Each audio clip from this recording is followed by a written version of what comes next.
Communication. There's no other words worth remembering. What? Be happy. Oh, me? Yeah.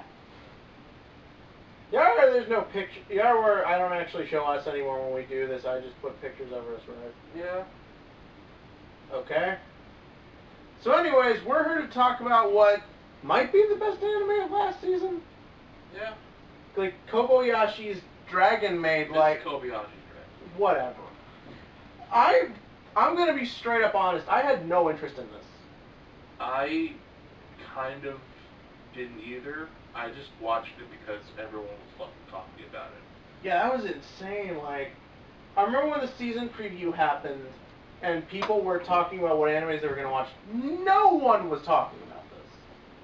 Like, people were talking about the Monster Girl interview thing over this. I still didn't watch it. A lot of people like that. I didn't see it either, but oh Jesus, this was good. We're not gonna do a spoiler and non-spoiler. It's just this. I mean, look, is there really anything to spoil? Like, no, not really. It's a slice of life. Yeah, but it's a great slice of life. Yeah. This might be Kyoto Annie's best, just pure comedy. I don't know if maybe that statement's a little too bold to make, but see, I don't really look into studios all that much, so. Kyoto Annie, they did Chunibyo. No, I know what they've done, but I just don't really care enough to like look into like what they've done, worked on in their past, and then judge them for it.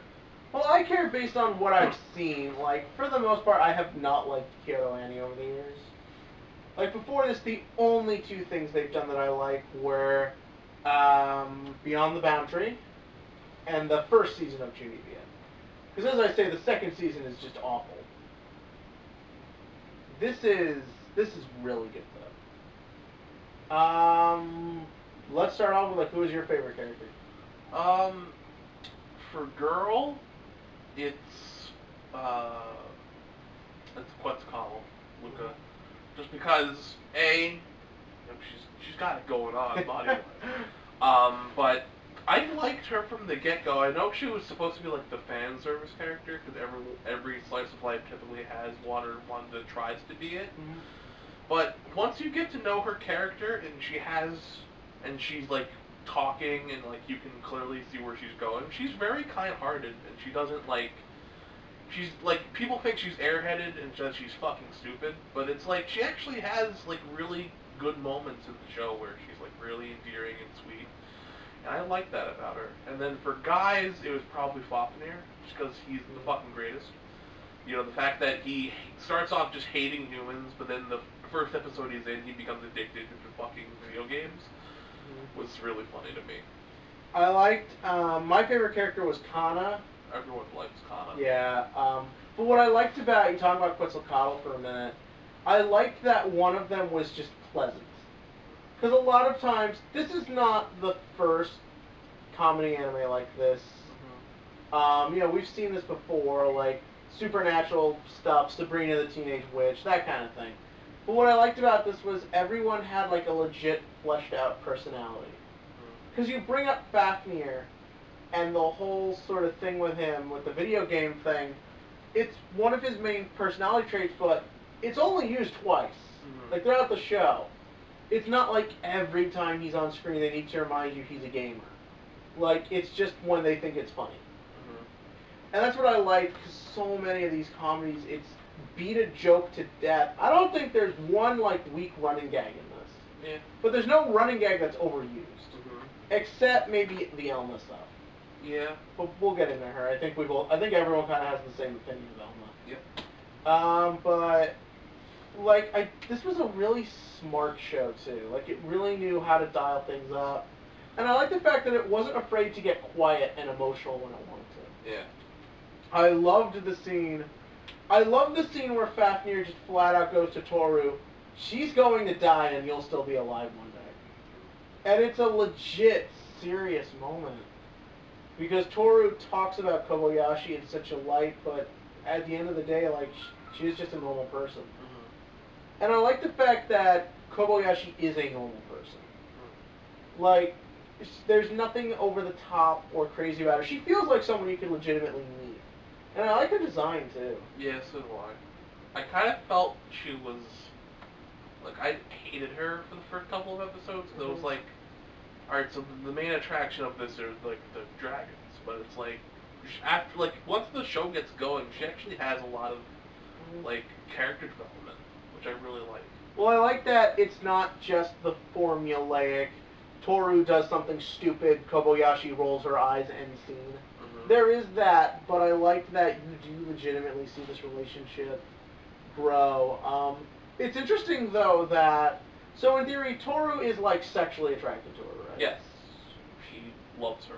I like the way that is handled in this. Like, the focus is not, she's a lesbian dragon. The focus is, no, she's just a dragon, and this is just the reason she's here. Mm-hmm. Especially, I actually liked it in the first episode and the second episode when, like, Kobayashi's grabbing Toru's boobs, just like, this is not fair. Mm-hmm. I like that, although I do think, I don't know why I find Kobayashi's design kind of cute. All the design work in Because this. it's like, it's simple. Yeah. The red hair with a little ponytail on the back. I mean, look, we all know I like female redheads, so... I really like... Because one thing I like about the design work in this is it's a very simplistic looking anime. Yeah. There's not a lot of set pieces. The character designs, what you see is what you get. The design of the show reminds me of a combination between I can't understand what my husband is saying, because that's what I kind of grabbed from it, is like the whole anime, like every scene is like 5 or so minutes, and it like kind of fits together with that, and it has the same kind of jump style, and I know the guy who did that anime did the manga, or the like the people who did the I can't understand what my husband is saying anime did this anime as well. Which you can very clearly tell. The mangas have a very similar style. And they also, it reminded me of Gekken Shoujo the Zakun, just based off of like how the art style looked and like another like the kind of scenes that played out.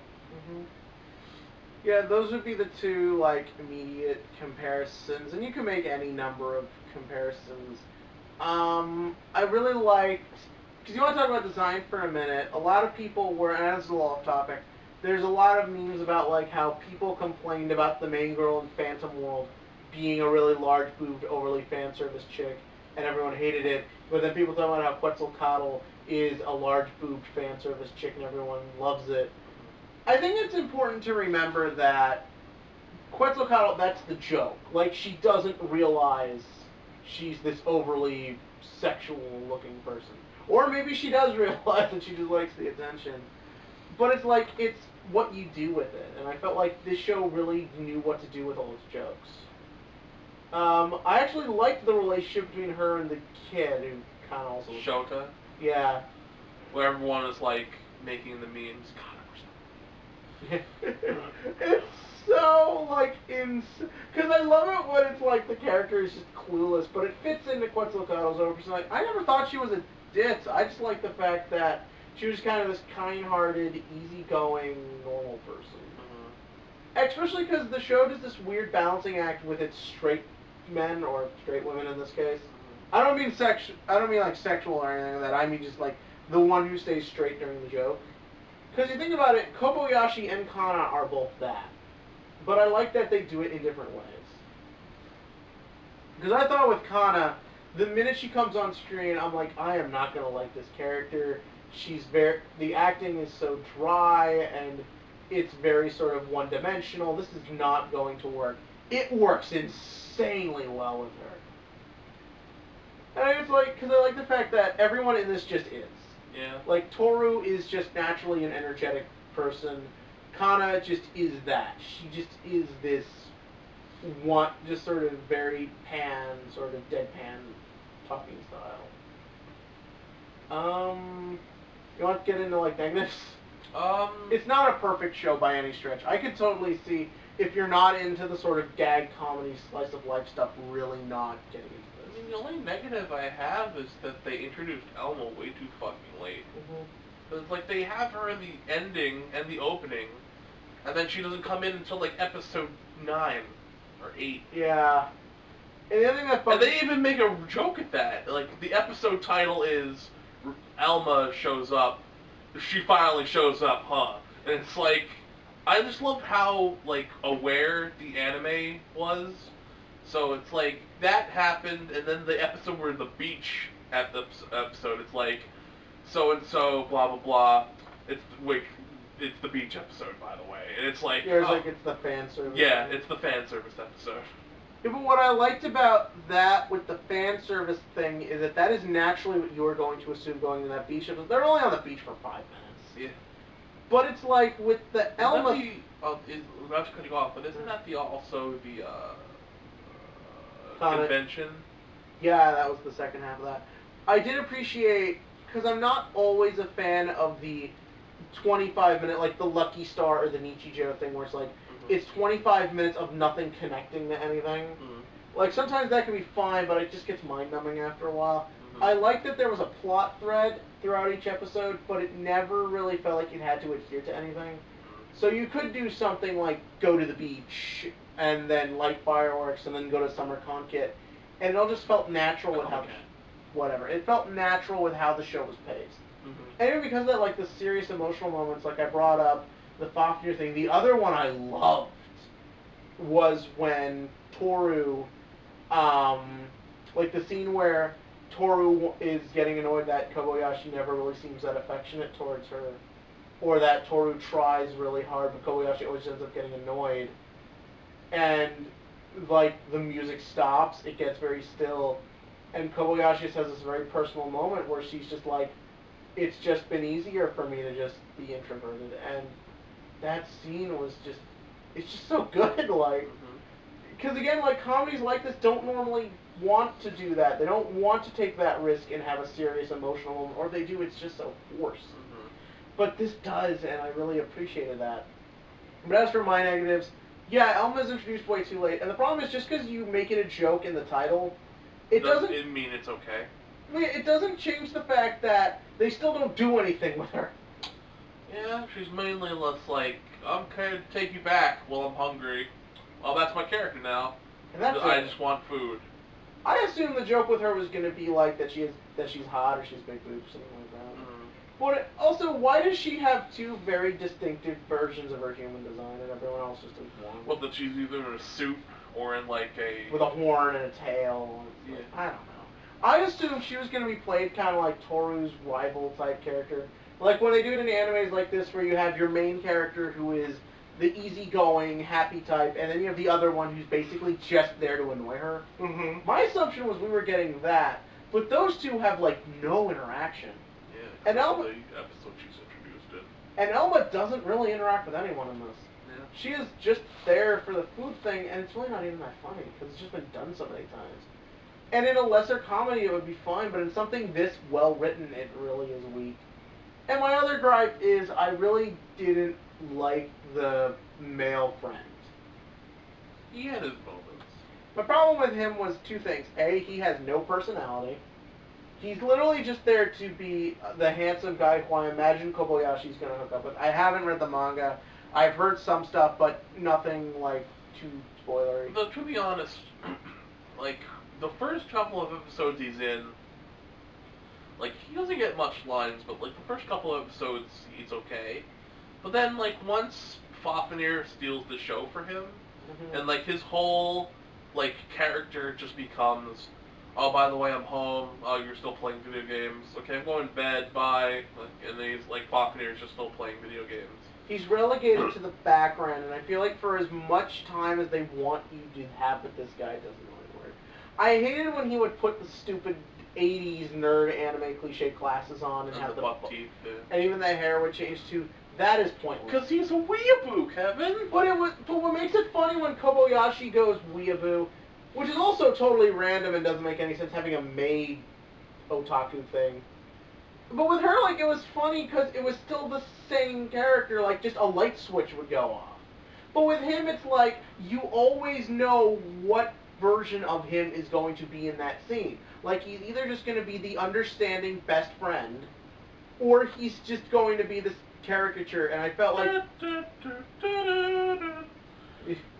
I like the music in this. Yeah, so do I. Yeah, the score's very good.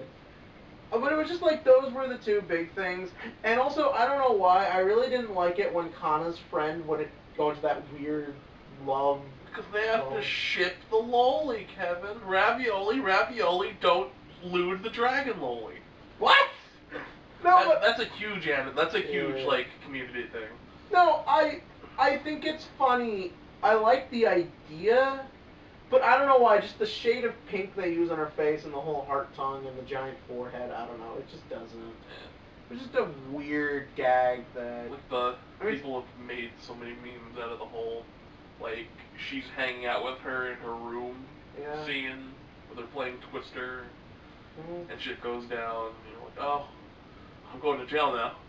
Would you say Kana is like the most like meme-worthy anime character we've gotten in a long time? In a while. She's up there. Yeah, well, because like I see a lot of memes with the Konosuba girls, and like you see a lot of stuff. Like like every week now I'm seeing a new Attack on Titan meme or a My Hero Academia meme or a Boruto meme. But there's something about the way Kana has gotten so popular. Because with the Konosuba stuff, it really didn't start till season 2. Kana was almost immediate. Oh, because she's a lolly character who just has like the blank kind of expression. She has really adorable fucking moments. Essentially, the memes were like girl from kindergarten who wants to fuck her, and she just eats shit constantly. I love that. So it's so random, but it so works. That's essentially what that became for her. Yeah, I just like the character. I really didn't dislike anyone. I guess Fafnir could have gotten a little more screen time. Yeah, I would want that. I did love that scene. The two main scenes I really loved with Fafnir was I loved the scene. I love the whole the Concave. Yeah, where he's just sitting at the booth that has no traffic. And he wants to sell like books on how to curse people. Yeah. And then Tora's like, well, these are actually genuine curses. And you're selling them for this low? Gee, that's a steal. Oh my god, that was good. The weird sort of dragons are monsters, Satan or whatever. I love that those were just little one-line things every few episodes. It didn't drag anything down. Like, I love the one where Toru has lunch with Quetzal, and Quetzal just goes, "That was heavenly!" Toru's like, "I assume you mean that as a compliment." Or like the Jesus joke they did. I really thought that was well handled. The other scene I love with Fafnir is when the guy comes home from work and it's been raining and he's wet, and even though Fafnir doesn't say anything, doesn't move to look at him, you see that Fafnir left him a towel and a change of clothes. It's such a fucking little thing, but it says so much. Or the episode where, I think it's like the end of the last episode, it's like Tora and Kobayashi are walking, or Kana is walking with them, and they see them from afar, like across the street, and the guy is like looking, because they're like going to get games, and Fafnir opens the umbrella for them. Yeah. Just for the record, I love how we're remembering everyone's name except him. Like, I think that really speaks to how pointless he is. Yeah. I'll say this about the last episode. I think there's really not much else to say. I did like the play bit with the little matchstick girl, only because I fucking hate that story. But anyway, that's another thing. I like that the last episode has, I know this is going to sound weird, has almost no jokes. Yeah. Well, because it's supposed to be serious. But it works. It's supposed to show how Kobayashi's gotten so used to having Tora around. Once she leaves, she's completely fucking useless. And there's not even a lot of dialogue, too. So many of the scenes is just everyone looking at how things have changed and contemplating. Also, that's another thing I really didn't like. I kind of feel they shoehorned the Toru's dad is annoyed that she's here arc. Like, really, like, I get that it's the last episode, but it's like, I just feel like it was kind of rushed. I could have done with more screen time from the dad. Like, cause I get the idea. Like, and you could see how it could happen. Maybe if you, for lack of a better term, humanized him a little more. Like, cause I don't mean to cut you off, but like the ending episode, I kept getting the vibe of the first Pokemon movie where Ash jumps in between Mew and Mewtwo and he gets turned into stone. I was kind of expecting something to happen to Kobayashi that would make Toru lose her shit and like just completely destroy him. Because you would think that he would do that, but it's like it never just happened because she just happens to be like, listen, Batman, don't do this. And he's like, all right. Yeah. And I know at one point, like, the only bad things that happen to Kobayashi in that whole situation is just he fires her glasses off. Yeah. Like, that's it. And I guess if you wanted to really nitpick, the world makes no sense when you think about it. Yeah. Like, I don't get how this, like, they're in another dimension or whatever works. But you know what, like, there's so much to like here, like, and I feel like they might go into the father more in another season. I hope this gets a second season. So do I. Anything to stop Kyoto Annie from all the fucking teen melodrama, please, for the love of God. Yeah, so I'm just gonna say it. Look, a lot of people love Konosuba. There was good anime last season. I thought Winter 2017 was pretty dry. This was the best thing. Like, this is so far the best anime of the year. Keeping in mind that Little Witch Academia is not over yet. I've brought that up several times. Would you say best anime for a while, or? I mean, for someone who kind of dropped anime, and this brought me back into wanting to watch more of it. Like, yeah, it was really good. I would highly recommend it. Yeah, go check this out if you haven't. Dub or sub, I watched some of the dub. Some of the dub is actually surprisingly good. I like the dub quite a bit. I just like the fact that they made fucking Kana say cuckold. That was great. And I'm just like, boys, we did it. It's become we got 2017. Someone said cuck in an anime. And it's a little girl. Shh, we're done. Yeah. The world's over. No, but it's pretty much the same either way. It's personal preference. Kana's a little bit funnier in the Japanese just because I think the deadpan works a little bit better with the seriousness of the Japanese language. I don't like how Luca is portrayed in the dub. Like a fucking valley girl. Yeah. Well, to be fair, like, a lot of people think that her design is kind of racist towards Hispanic people because there's a stereotype that Hispanic women dress slutty. You're fucking dumb, people. Yeah. Well, no, I think that I know this might sound crazy. I think it is on purpose, but I don't think it's done in bad taste. I think it actually is just done really. I like the dub in as much as I prefer Kobayashi's dub voice, as it kind of annoyed me that in the Japanese, Kobayashi sounds like she's 50, but isn't she supposed to be like 25 or 26? Yeah. But that's neither here nor there. It's excellent no matter what you check it out in. Just go watch this show. Just one last thing, I just like the fact that Kyoto Annie picked this up, because they actually only do anime they license. And they didn't license this, they just picked it up randomly. So, they had enough faith to jump out of their comfort zone, and I'm really proud of that. Right, so anyways, that's it. Have you watched any anime lately? Nope. Do you just spend all your days playing Overwatch? Yes. Okay then, bye.